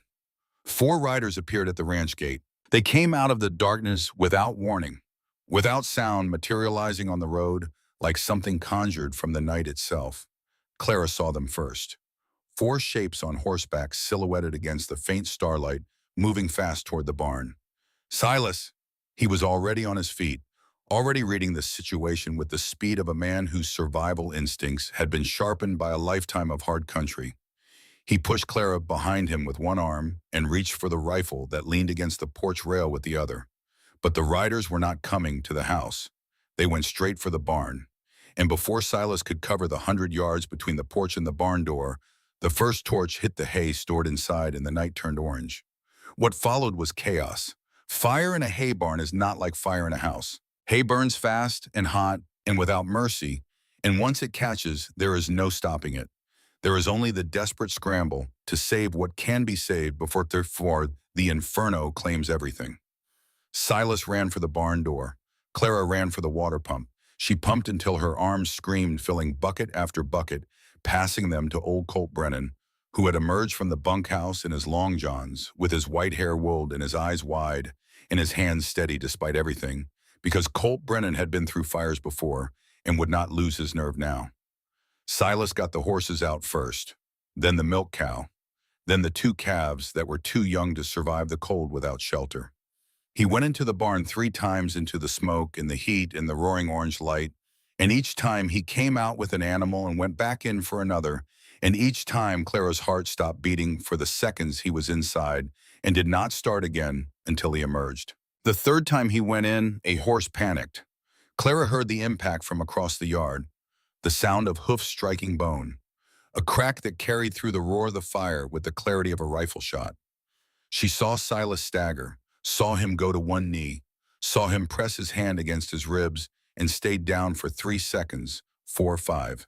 And in those seconds, she thought of Thomas Callahan killed the same way kicked, by a horse dead before he hit the ground, and the universe seemed to fold in on itself with the cruelty of rhyming history. But Silas got up. Of course he got up. He was Silas Callahan, and getting up was what he did. He rose with broken ribs and a face white with pain, and walked out of the barn under his own power, and continued directing the firefighting operation because the ranch needed him standing, and Silas Callahan would stand until his legs failed, and then he would crawl. Boone arrived at a gallop, having seen the smoke from 3 miles out. He came off his horse at a dead run and threw himself into the bucket line without stopping for breath or explanation. Caleb arrived an hour later, his horse lathered and heaving, having ridden flat out from the northern boundary. Together, the brothers and Colt Brennan and Clara Prairie fought the fire until dawn. They saved the barn. The structure held because Thomas Callahan had built with heavy timber that resisted quick burning. But the hay was gone, all of it. 6 months of winter feed for 200 head of cattle reduced to ash and smoke, and the acrid smell of destruction that would linger in the valley for days. And Hargrove owned the hay market. Clara understood the strategy now, saw it with the clear-eyed precision that came from standing outside the fight long enough to see the whole board. Hargrove had not burned the hay to destroy the ranch. He had burned it to create a dependency. Now the Callahans would have to buy winter feed, and Hargrove controlled the supply, and the price he would charge would be exactly high enough to bleed the ranch dry without killing it outright. Slow suffocation. A strangling so gradual that by the time the victim realized what was happening, there was no air left to scream with. But that revelation came later. First came the night that broke Silas Callahan open. 3 days after the fire, the house quiet, Boone and Caleb asleep in their rooms, exhausted from the doubled workload of running the ranch while Silas healed. Clara was awake beside her husband, changing the bandage around his ribs by lamplight. She had learned wound care from Maggie Dunn and from the hard teacher called Necessity. She worked gently, carefully peeling the old cloth away and replacing it with clean cotton strips she had boiled on the stove. And in the lamplight, she saw what she had never seen from this man. Tears, silent, furious, ashamed, rolling down the weathered planes of his face while he turned away and clenched his jaws so hard the muscles stood out like cables beneath his skin. "Silas, I failed," he said, and the word came out broken, carrying more weight than a single syllable should be able to hold. "I was supposed to protect this ranch, protect my brothers, protect you, and I could not even stop 4 men from burning our barn. You saved the animals, you saved the buildings. You nearly killed yourself getting those horses out." I am not enough. The admission was torn from him like something ripped from living flesh. Since my father died, since my mother followed, I have been trying to be enough for this ranch, for Boone, for Caleb, for everything. And I am not. I am one man, and I am not enough. Clara set down the bandage. She took his face in her hands. The same gesture he had used with her on their wedding night. The same careful cradling of something precious. She turned his face toward her so that he had to look at her, had to see what she was about to say reflected in her eyes. You are not one man, she said. You are one part of a family. Boone and Caleb are not your dependents. They are your partners. I am not someone you must carry. I am someone who walks beside you. You do not have to do this alone, Silas. You never did. But you were too proud and too afraid to set the burden down. She paused. The next words felt like the most important she had ever spoken. Your father did not build this ranch alone. Your mother helped him. They were partners. And that is what we are. What all four of us are. Partners. You do not have to be enough by yourself because none of us is enough alone. Together we are enough. Together we are enough. She watched the words land. Watched them hit something deep inside this granite man and crack it open like a chisel striking the fault line in a boulder. Watched 2 years of grief and responsibility, an impossible, unsustainable, self-imposed, solitary weight shift and resettle and redistribute, and watched the man underneath emerge from the rubble of the man he had been pretending to be. He reached for her, pulled her against him despite the broken ribs, and held her with an intensity that said everything his vocabulary could not, everything he had been carrying, everything he had been afraid to feel, everything he was finally in the privacy of this room with this woman allowing himself to need. They held each other in the lamplight while the fire in the stove burned low and the Wyoming night pressed against the walls and the wind carried the smell of pine down from the mountains. And Clara felt the last wall between them fall. Not with a crash, with a sigh. The sound of two people who had been drowning separately finally admitting they could save each other if only they were willing to reach. The door closed on the rest of that night. The lamp dimmed, and what passed between them in the quiet hours stayed between them. A private beginning that belonged to no one else. A threshold crossed together that needed no witness and no narration. Only the simple knowledge that when morning came and they walked onto the porch with coffee in their hands and something new in their eyes, the world looked different. Looked like home. Boone saw it first, read it in the way they stood. The way Silas's hand rested on the small of Clara's back, with an ease that had not been there the day before. The way Clara leaned into his side just slightly, as naturally as a tree leans towards sunlight. About time, Boone said. And for once the joke was not a mask, it was a celebration. Caleb poured Clara an extra cup of coffee and said nothing. But his quiet smile contained the warmth of a man watching his family finally become whole. Together we are enough. They were about to find out just how true that was, because Clara's letters had been answered, and the answers were going to change everything. The letters came back on the same stagecoach 3 weeks after Clara had sent them, tucked inside a canvas mail pouch that Boone brought from Bitter Creek, along with a sack of flour, a tin of coffee, and a copy of the Cheyenne lead that he had bought for Caleb, who devoured newspapers the way other men devoured whiskey. Clara held the 3 envelopes in her lap at the kitchen table and felt the weight of them. Not physical weight, the weight of possibility. The weight of a plan that existed so far only in her mind and on paper, and that was about to become either the salvation of the Callahan Ranch or proof that she had overstepped her place in a world that did not often reward women for thinking strategically. She opened the first letter. Franklin Morse, attorney at law, Cheyenne, Wyoming territory. His handwriting was sharp and confident, the writing of a man accustomed to building arguments that could stand up under pressure. He had reviewed the details Clara provided about Hargrove's boundary claim, and his assessment was clear the claim was legally weak. Thomas Callahan's original land patent had been filed with the Territorial Land Office and notarized by a sitting judge, which gave it a presumption of validity that Hargrove's manufactured survey could not easily overcome. Morse was interested in the case. He saw in it an opportunity to challenge Hargrove's expanding influence across the territory, and he was willing to travel to Bitter Creek to build the defense personally. Clara opened the second letter. the editor of the Cheyenne Leader. His response was cautious, as newspaper editors always are when the subject of their inquiry has money and lawyers. He could not publish accusations without evidence. But he was interested in the pattern Clara had described, and he was willing to send a reporter to Bitter Creek to investigate. A young man named Whit Cooper, who had a reputation for thoroughness and an appetite for the kind of story that made powerful men uncomfortable. Clara opened the third letter. Mrs. Adelaide Crabtree, 14 Chestnut Street, Philadelphia. 5 names. 5 women who had applied to the Bureau and been matched with men in the Western Territories. Women like Clara. Women running from something or towards something, or simply looking for a life that offered more than what they had. Women who, if they came to this valley and married and put down roots, would become part of a community that was stronger than any individual rancher standing alone against a man like Victor Hargrove.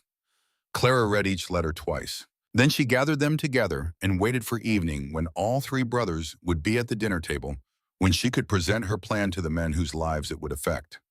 She was nervous, not about the plan itself, which she believed in with the quiet certainty of a woman who had learned to trust her own judgment through years of having no one else's judgment to rely on.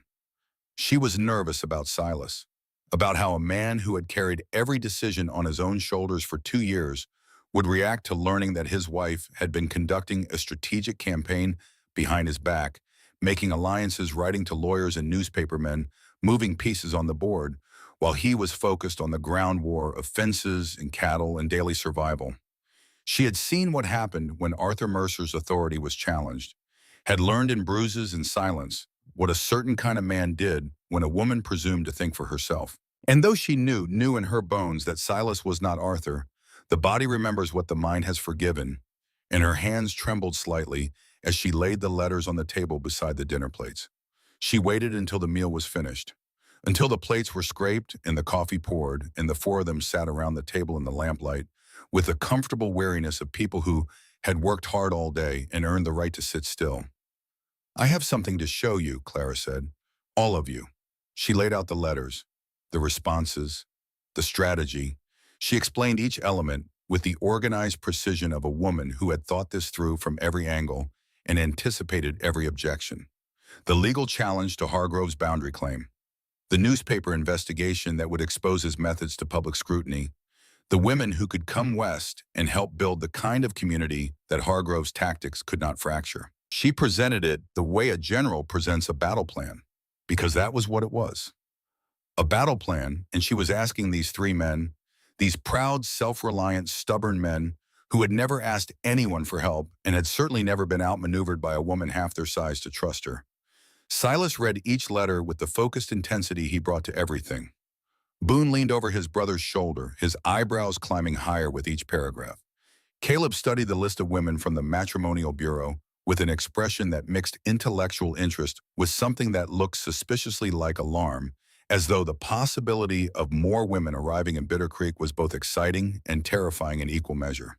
When Silas finished reading, he looked up at Clara. She braced herself, squared her shoulders, lifted her chin. "How long have you been working on this?" he asked. "Since Sheriff Beckett brought the boundary papers." "You did this yourself, without telling me." "I wanted to have something concrete before I presented it. I wanted to prove that my contribution to this fight had value before asking you to trust my judgment." "Clara," he stopped her with her name, the way he always did when he wanted her complete attention, when he was about to say something that mattered. His whiskey-colored eyes held hers across the table, and in them she saw not anger, not wounded pride, not the dangerous resentment of a man whose authority had been circumvented. She saw recognition, admiration, and something that looked very much like relief. "This is brilliant," he said. "This is exactly what we needed, and I was too deep in the mud to see it. You saw the whole battlefield while I was fighting fence post by fence post."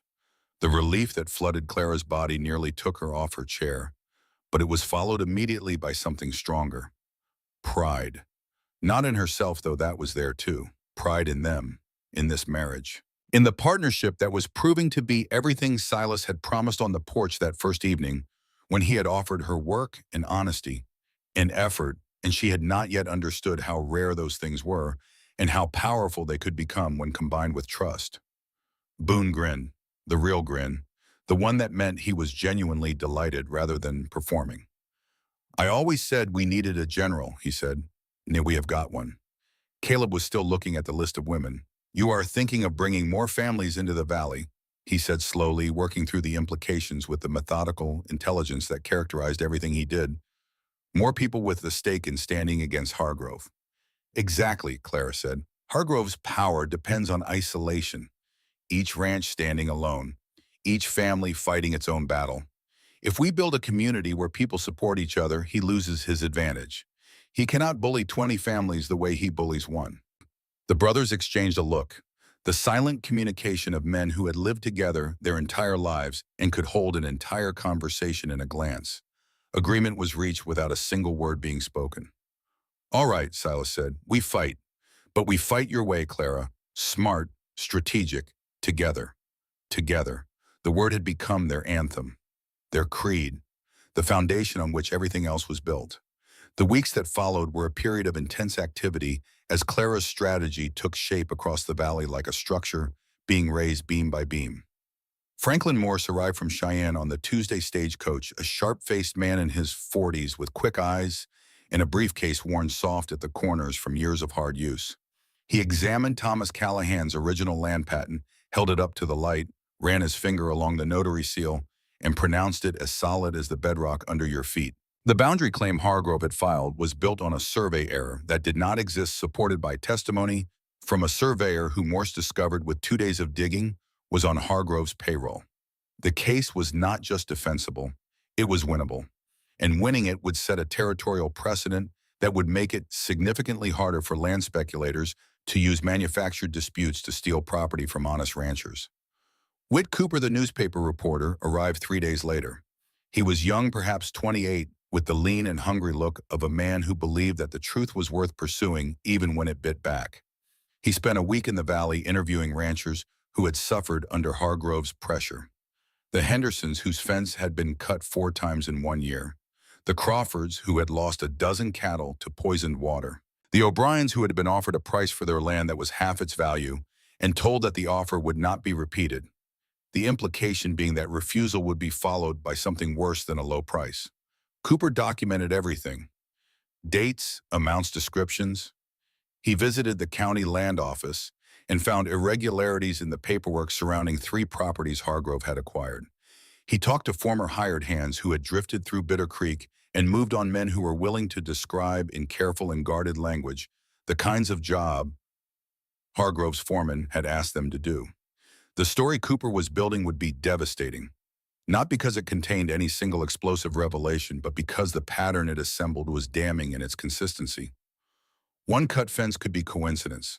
2 poison water holes could be bad luck. But 15 incidents across 6 ranches over 3 years, all benefiting the same man, all targeting properties he wanted to acquire, all followed by purchase offers at below market prices.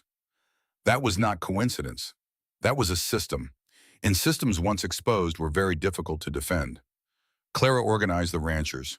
She invited them to the Callahan kitchen, served coffee and pie, and stood before them with the letters and the legal analysis and the timeline she had constructed, and she made her case. Not with passion, which would have made these practical people suspicious, with facts, with logic, with the quiet, persuasive power of a woman who had done her homework and knew what she was talking about. They listened. Hard-faced men and weathered women who had survived droughts and blizzards, and the grinding loneliness of frontier life listened to a mail-order bride from Philadelphia explain how the law and the press and community solidarity could accomplish what fences and rifles could not. And one by one they agreed to share information, to coordinate their legal responses, to present a united front, stronger together than apart. Clara did not say those words at the meeting. She did not need to. Everyone in the room already understood them. During this same period, Caleb took the step that Clara had been gently encouraging for weeks. He spoke to Sarah Linden. The event itself was witnessed by half of Bitter Creek because Caleb chose to approach Sarah outside the schoolhouse at the end of the school day in full view of the children streaming out the door, the parents waiting with wagons, and Maggie Dunn, who watched from her boarding house window with the keen attention of a woman who understood that love stories were the only reliable entertainment in a town without a theater. What Maggie saw was the largest and gentlest of the Callahan brothers walking across the street toward the schoolhouse with the deliberate measured stride of a man approaching a firing line. His hat was in his hands. His boots were clean, which was unusual. His sun-bleached blonde hair was combed, which was unprecedented. He stopped 6 feet from Sarah Linden, who looked up at him from beneath the brim of her bonnet with an expression of mild curiosity, having no idea that the man standing before her had spent 2 weeks carving a wooden bookmark for her and practicing what he wanted to say and throwing away every version because none of them sounded right. "Miss Linden," he said. "Mr. Callahan," she said. Silence. The kind of silence that stretched out like taffy, getting thinner and more transparent with each passing second. "I was wondering," Caleb said, and stopped. His jaw worked. His ears turned red. His hands, which could shape cedar into furniture, twisted his hat brim with enough force to permanently alter its geometry. "Yes," Sarah prompted, patient, gentle, the voice of a woman accustomed to waiting for shy students to find their courage. "If you might consider walking with me along the creek this Sunday, if the weather holds, and if you are not otherwise engaged, which you may be, in which case I completely understand and apologize for the presumption." He delivered this speech to his boots, which were the only part of the interaction he seemed able to look at directly. Sarah Linden looked at the enormous blushing hat destroying Cowboy standing before her, and she smiled. Not the polite smile she gave to parents at the schoolhouse door, not the encouraging smile she gave to students who were struggling with their multiplication tables. A different smile, warm and surprised and touched by something she had not expected to feel standing on the boardwalk in front of the schoolhouse on a Wednesday afternoon in November. "I would like that very much, Mr. Callahan," she said. Caleb looked up, met her eyes for the first time. And in that moment, Clara, who was watching from the general store across the street, where she had positioned herself for exactly this purpose, saw something pass between the youngest Callahan brother and the school teacher's daughter that she recognized because she had felt it herself. The click, the recognition, the quiet, certain knowledge that something had just begun that would not be easily stopped. Caleb walked back across the street in a daze. Clara fell into step beside him. "That went well," she said. "I think I may have broken my hat," he said. Then Hargrove played his final card. It arrived in the form of a legal filing with the territorial court in Cheyenne delivered to the Callahan Ranch by a court officer who rode 35 miles to hand Silas a document that hit Clara like a fist to the stomach. The filing alleged that Clara's marriage to Silas Callahan was invalid, that her first husband, Arthur Mercer, was still alive, that she had committed bigamy by marrying Silas while still legally wed to Arthur, and that therefore her presence on the ranch was illegitimate, her marriage was void, and any legal actions she had initiated on behalf of the Callahan family were without standing. The information had come from Horace Mercer. Clara understood this instantly, the way you understand the source of a blow even when you cannot see the hand that delivers it. Horace had been tracking her, had connected with Hargrove through channels she could not trace, but could easily imagine the channels through which men of money and malice found each other and recognized their shared interests.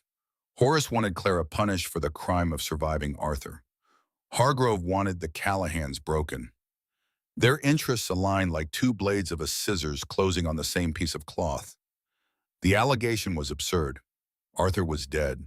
There was a death certificate in Philadelphia, signed by a physician and certified by a municipal judge. The claim would not survive 5 minutes of legal scrutiny. But that was not the point. The point was to create chaos, to force the Callahans into a second legal battle while the first was still pending, to publicly humiliate Clara in a way that might turn the community against her, to drag the ghost of Arthur Mercer back into her life and wrap it around her throat like the chain she had spent 3 years trying to break. Silas found her on the porch, staring at the mountains with dry eyes that held a grief too deep for tears. The document was in her lap, its legal language as cold and precise as a surgeon's knife. He sat beside her, did not speak, did not try to fix it with words or plans or promises, simply sat solid and warm, offering his presence the way a wall offers shelter, not by doing anything, but by being there immovable between her and the wind. "He is dead," Clara said finally. Her voice was flat, empty. The voice of a woman who had been hit too many times and was trying to decide whether to get back up. "Arthur is dead," I watched them put him in the ground. I heard the dirt hit the coffin lid, and still he reaches for me. Still he finds a way to take what he wants. He reaches through other men, Silas said quietly. Through Hargrove, through Horace, men who use the law as a weapon because they cannot fight with their hands. But Clara, he turned to her, put his hand over hers on the document, covering the cold legal words with warm calloused skin. The law is your weapon too. You prove that. You are the one who found the lawyer. You are the one who brought the reporter. You are the one who built the alliance. He lifted the document. This is paper, and paper burns. She looked at him, at his steady whiskey-colored eyes, at the scar across his eyebrow, at the face that had once seemed carved from stone and now seemed carved from something warmer. And she found in that face the thing she needed, not rescue, not a man to fight her battles for her, an anchor, a fixed point, someone standing on solid ground with a hand extended, waiting for her to take it so they could walk forward together. I need to go to Cheyenne, she said. I need to file Arthur's death certificate with the territorial court personally, face to face on the record, and I need to do it publicly, not hiding. Then we go to Cheyenne, Silas said, together. The journey took 3 days by wagon, 3 days of dirt roads and open grassland and river crossings and nights spent camped under stars so thick the sky looked like salt spilled across black velvet. 3 days alone away from the ranch and the brothers in the constant drumbeat of crisis, and in the quiet of those days something happened between Clara and Silas that was less like a new development and more like a settling the way a house settles into its foundation after the first year finding its permanent shape, distributing its weight, becoming the thing it was always going to be. They talked in ways they had not been able to before. Clara told Silas about her father, about the bookbinding shop in Boston that smelled of leather and glue and the particular dusty sweetness of old paper, about Shakespeare read aloud by lamplight, her father's voice giving each character its own weight and rhythm, teaching her without trying, that words had power, that language could build worlds, that a person who could read and write and think clearly had a kind of armor that poverty and loss could never fully penetrate. She told him about the factory, about the gray sameness of days spent sewing garments for women. She would never meet the needle pricks in the gaslight and the slow erosion of everything she had once imagined her life could be. She told him things she had never told anyone, about the night Arthur died, about standing in the doorway of their bedroom while the doctor pulled the sheet over his face, about feeling nothing, about the guilt of feeling nothing, about lying awake afterward and wondering if the absence of grief made her a monster, or simply a woman who had already grieved for her marriage long before her husband stopped breathing. Silas told Clara about the war, not the Civil War itself, which he had been too young to fight in, but the shadow it cast over everything that came after, the men like his father who came west carrying wounds that were not all visible, looking for a place where the past could be put down and left behind. He told her about watching his father die, the horse, the kick, the sound of impact, the 3 seconds of silence before his father's body hit the ground, 3 seconds that stretched into eternity, that Silas still replayed in his mind on sleepless nights, still heard in the pause between one heartbeat and the next. He told her about his mother's decline, 6 months of watching Mary Callahan grow thinner and quieter and more transparent, as though grief were slowly erasing her from the physical world. About sitting beside her bed in the final days holding her hand, feeling the bones through the skin, and hearing the last thing she said to him, "Take care of your brother Silas, and find someone to take care of you." She would have liked you, he said. They were camped beside the Powder River, the fire burning low, the stars reflecting in the water like a second sky beneath them. She would have loved you, actually. She was small like you, and strong like you, and she had no patience for men who confused stubbornness with strength. I think I would have liked her too, Claire said, and reached across the space between their bedrolls and took his hand and held it, and said nothing else because some moments were too complete for words, and adding language would only diminish them. The hearing in Cheyenne was brief. Clara stood before the territorial judge with Franklin Morse beside her and Arthur Mercer's death certificate in her hand. The document was signed by a Philadelphia physician named Dr. Elias Corwin and certified by Municipal Judge Harold Prentice. It bore the seal of the city of Philadelphia, and the date of Arthur's death, and the cause typhoid fever, and the signature of 2 witnesses who had attended the burial. The judge examined the document, verified the seals, compared the dates, and dismissed Hargrove's bigamy claim in 37 minutes, noting for the record that the filing appeared to have been made in bad faith and that the court reserved the right to pursue sanctions against the party responsible. 37 minutes. That was how long it took to bury Arthur Mercer for the second and final time. Clara walked out of the territorial courthouse into November sunlight that felt different from any sunlight she had ever stood in before. Cleaner, lighter, as though a film she had not known was there had been peeled from the surface of the world, and everything underneath was sharper, brighter, more saturated with color and possibility. She was free. Arthur was dead. Legally, officially, irrevocably dead. The last claim his family had on her had been weighed by a court of law and found to be nothing. Paper. And paper, as Silas had said, burns. Silas was waiting on the courthouse steps, hat in his hands, shoulders back, watching her the way he watched the sunrise every morning on the porch with the quiet, unguarded wonder of a man who could not believe the world kept producing something this beautiful and kept giving it to him for free. She crossed to him. He crossed to her. They met in the middle on the steps in the sunlight, and he took her face in his hands with the gesture that had become their private language, their shorthand for everything that mattered, and he kissed her. Not briefly, not cautiously, a kiss that claimed and celebrated and promised right there on the courthouse steps in front of God and Cheyenne and anyone else who cared to watch. "Take me home, Silas," she said when they parted. "Take me back to our ranch." "Our ranch," he repeated, and the word "our," that small shared syllable, contained everything: partnership, belonging, the end of solitary ownership, and the beginning of something held in common, something that drew its strength from being divided between two people rather than carried by one. They drove back to Bitter Creek in 3 days, and when they arrived, the final act was already waiting. The Cheyenne Leader had published Whit Cooper's article. The story ran on the front page under a headline that Hargrove must have read with the sickening recognition of a man watching his own house catch fire. Cooper had documented 15 separate incidents of harassment, intimidation, or fraud across 6 ranches in the Bitter Creek Valley, all connected to Victor Hargrove's land acquisition campaign. He named the bought surveyor. He quoted the former hired hands.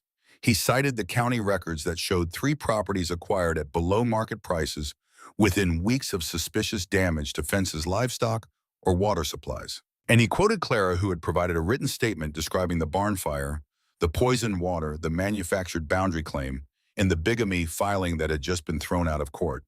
The article was careful, factual, devastating. Not because it accused Hargrove of anything he had not done, but because it laid the pattern bare for anyone with eyes to see, and the pattern was ugly, and it was undeniable, and it had Victor Hargrove's name on every page. The territorial governor, a man with political ambitions who could not afford to be associated with the land speculator credibly accused of fraud and domestic terrorism, ordered an investigation within 48 hours of the article's publication. A federal marshal named Dalton Webb was dispatched to Bitter Creek with the authority to investigate subpoena records and arrest if evidence warranted. Hargrove's hired men evaporated. One day they were there, 4 or 5 hard-faced strangers drifting through Bitter Creek, with no visible occupation and the tendency to be seen near properties that subsequently experienced misfortune. The next day they were gone, scattered to whatever territories would have them, leaving behind nothing but the damage they had done and the fear they had spread. Sheriff Virgil Beckett resigned before the marshal arrived, walked into the post office on a Monday morning, left his badge and his letter of resignation on the counter, and rode out of town on a horse that was packed for traveling. No one tried to stop him. No one was sorry to see him go. A man who sells his badge does not deserve to wear it, and everyone in Bitter Creek had known for at least a year that Beckett's badge had Hargrove's initials stamped on the back. And then Hargrove himself came to the Callahan Ranch. He came alone. No hired guns, no lawyers. No legal documents or manufactured claims or elegant threats wrapped in courtesy. Just one man on one horse riding up the dirt road to the ranch house in the late afternoon light, his black suit dusty from the ride, his silver-topped cane strapped to his saddle like a weapon he no longer knew how to use. The 4 Callahans were on the porch when he arrived. Silas, Boone, Caleb, and Clara, standing in a line that looked like a wall, Four people who had been strangers 8 months ago and were now something harder to break than stone because a stone does not choose to hold together, and they did. Hargrove stopped his horse at the gate and looked at them, and Clara, watching from between Silas and Boone, saw something she had never expected to see in those cold gray eyes. Fear, not the dramatic, visible fear of a man facing violence, the deeper kind. The fear of a man watching something he built begin to crumble. The fear of consequences arriving after years of immunity. The fear of a world in which money and ruthlessness were no longer enough to guarantee the outcome.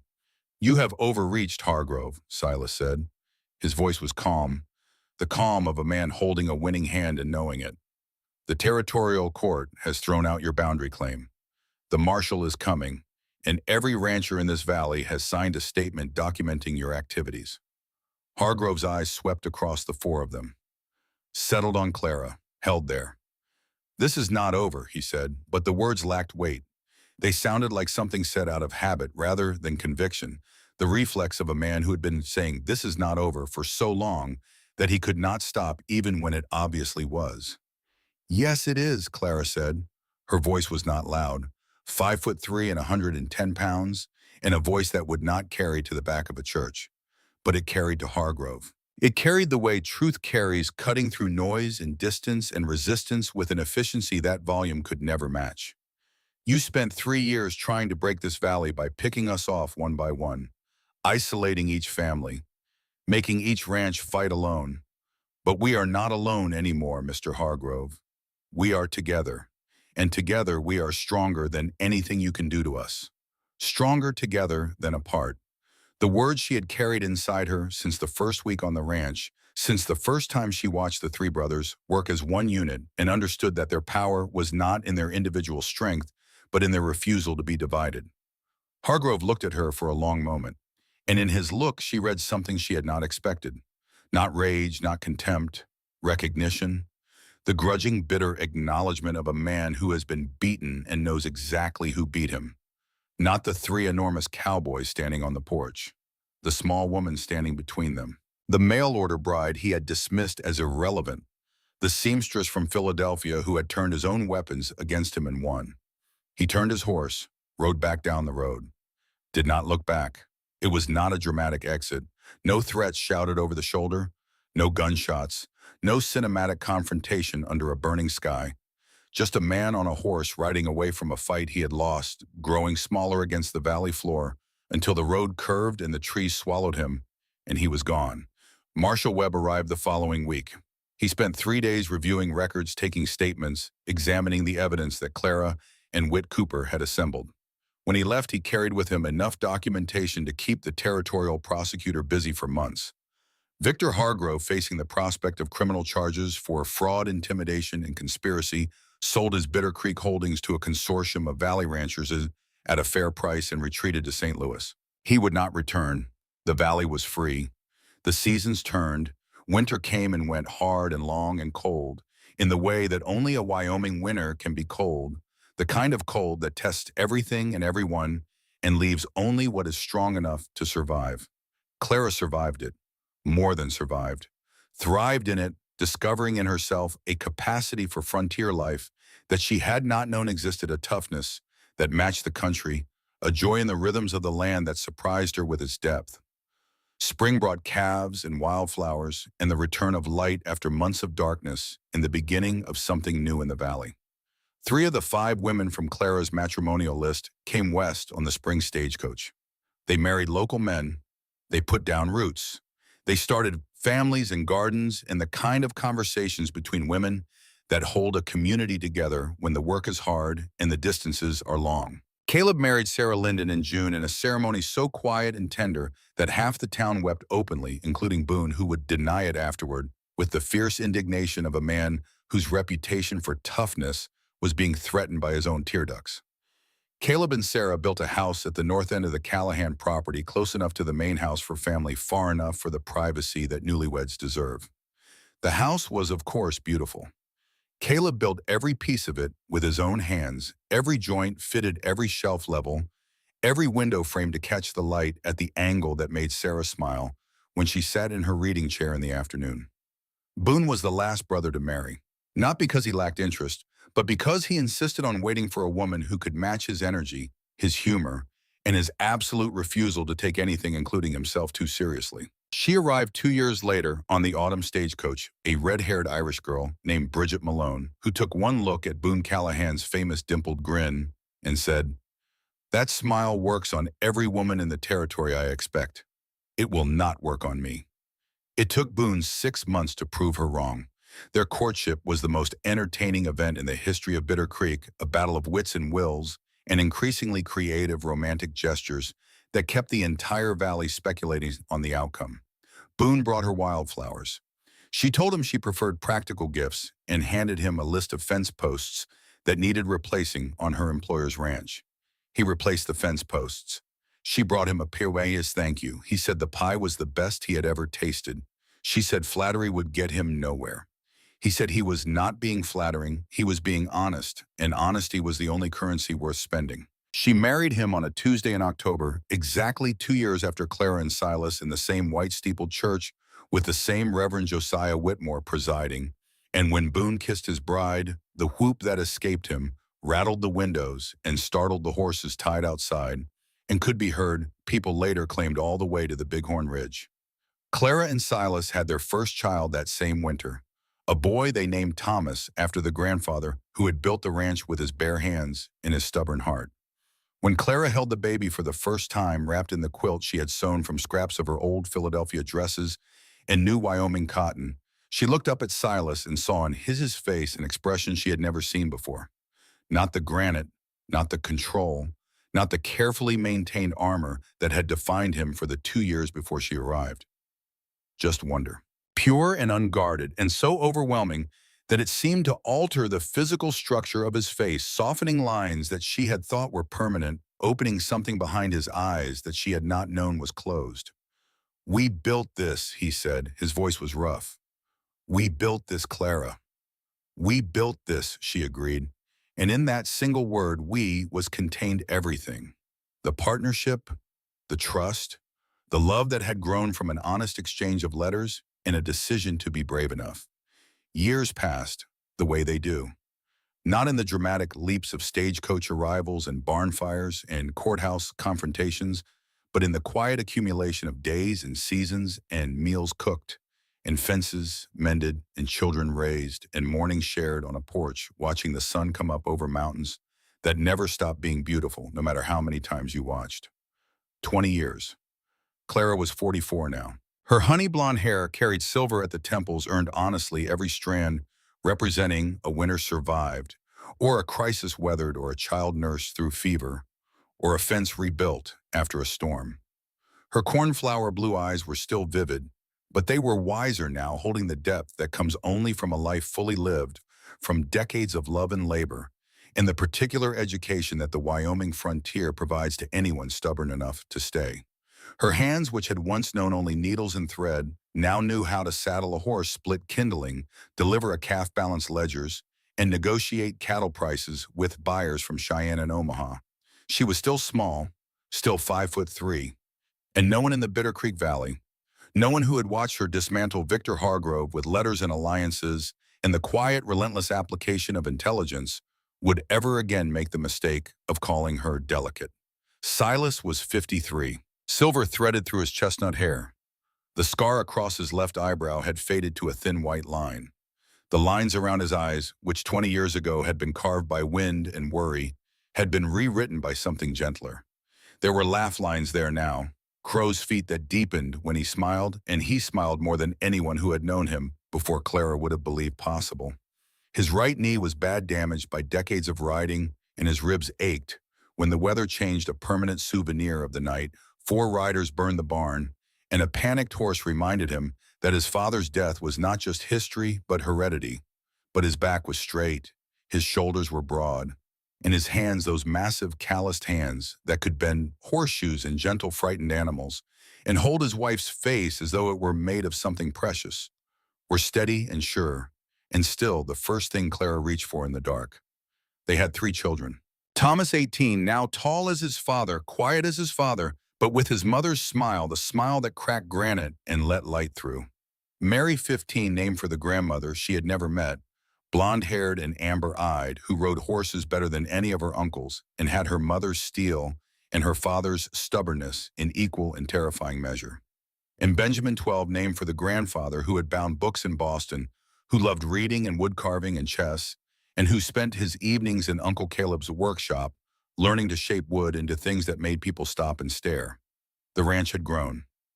What Thomas Callahan Sr. had started with a wagon and a dream, his sons and his daughter-in-law had expanded into one of the largest and most productive operations in the Wyoming Territory.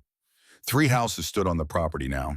The main house where Clara and Silas lived, Caleb and Sarah's place at the north end, Boone and Bridget's at the west. Close enough for Sunday dinners together, far enough for the healthy privacy that 3 families sharing a legacy required. Bitter Creek had grown too. From a stagecoach stop with a general store and a saloon, it had become a real town. A school that Sarah Callahan still taught in, though she was principal now and had 2 younger teachers under her. A telegraph office. A new church larger than the old one because the population had outgrown the original whitewashed building where Clara and Silas had spoken their vows. A town that had survived because the people in it had chosen to stand together when standing alone would have been easier, and dying would have been the result. On an autumn evening 20 years after a stagecoach had deposited a frightened seamstress from Philadelphia onto a wooden platform at the edge of the known world, Clara sat in a rocking chair on the porch of the house that Silas had expanded with his own hands, room by room, year by year as the family grew. The rocking chair was one that Thomas Callahan Sr. had built. It had held Mary Callahan while she nursed 3 sons. It had held Clara while she nursed 3 children of her own. It had held 20 years of evening conversations and morning coffees, and the particular silence that exists between 2 people who have said everything and still have everything left to say. Silas sat beside her, coffee in hand, the Bighorn Mountains catching the last of the sunset, their peaks stained rose and gold, and the deep impossible purple that only Wyoming skies produce. Below them, the valley spread out in the autumn light, dotted with cattle and crossed by the silver line of Clear Creek, and alive with the sounds of a family that had started with a lie about a letter and had become the truest thing any of them had ever known. Smoke rose from Caleb's chimney. Sarah was cooking. Clara could see, if she squinted, the tiny figure of Benjamin on Caleb's porch bent over a piece of wood with a knife, learning to make something beautiful from something raw. From Boone's house came the sound of Bridget's laughter, carrying across the valley the way it always did, bright and musical and utterly incapable of being contained by walls.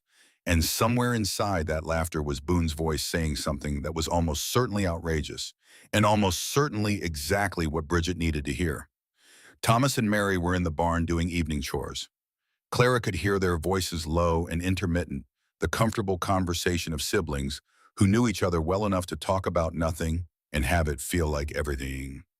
Silas reached over and took Clara's hand, the gesture that had become their shorthand for every word they had ever spoken and every silence they had ever shared.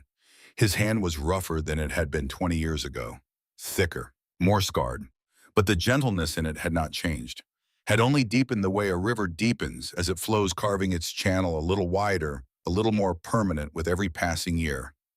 Any regrets, he asked. It was their ritual. Asked and then answered every few months, a check in that had started as a genuine question on his part and had become over the years something closer to a private joke, a way of saying, I know the answer, but I want to hear you say it, because the hearing never gets old.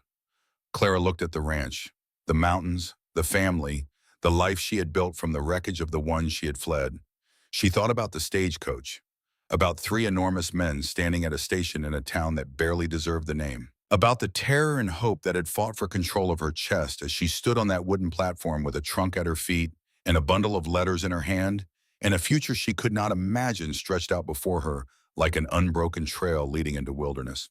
She thought about Arthur, briefly, without pain, a scar that had faded, a wound that had healed, a lesson that had taught her what love was by showing her everything it was not. She thought about the first letter, the handwriting that was careful and labored and sincere, the words that had reached across 3,000 miles and found her in a 3rd-floor room in Philadelphia and offered her the one thing she had stopped believing she deserved. I am looking for a woman brave enough. Not one, Clara said, not a single one. Silas squeezed her hand. The mountains glowed. The wind carried pine scent down from the ridge. And somewhere in the barn, young Thomas Callahan's voice rose in a snatch of song that his grandmother Mary used to sing, a song about coming home, a song that none of the children knew the origin of, but that all of them carried in their bones, because some things are inherited not through blood, but through love passed down, not in the body, but in the living of a life that was honest and imperfect and hard-won and beautiful. She still remembered stepping off that stagecoach into nothing. 20 years later, sitting on the porch he had built with his own hands, watching their grandchildren's generation begin to take shape in the strong bodies and bright eyes of the children running through the autumn grass, she thought, that was the day my life began. This is home. And the thought did not frighten her, not anymore.